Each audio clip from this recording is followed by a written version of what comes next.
Well, I think the challenge for universities, which are big entities, that have several dozens of thousands of students, the challenge is to get outside of the framework of having larger private entities being the food service providers, and really aggregating aggregating the contract in such a way that it's well, first you need that scale, but aggregating the how do you call that, reparations, or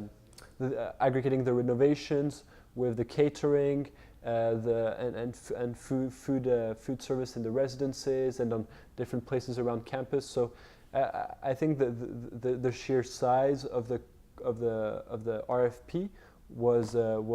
problematic.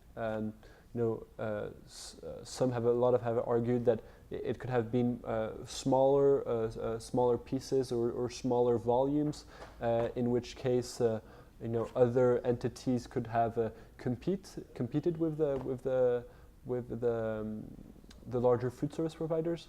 So I think that's what I would like to see, is really looking at the volume it takes to feed Concordia on an annual basis, and see what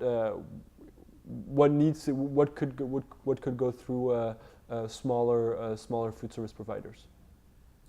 So you kind of answered the next question I was going to ask, but I'll ask you to expand if you want to. So I was going to ask you, what would you change or what would you keep the same about the RFP process? Well, on one hand, I would go deeper within the criteria that were set up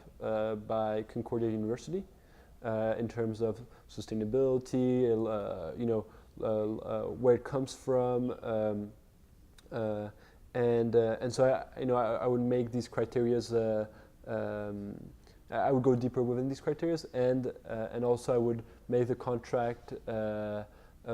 perhaps separated in smaller volumes, so separate residences from spaces on campus,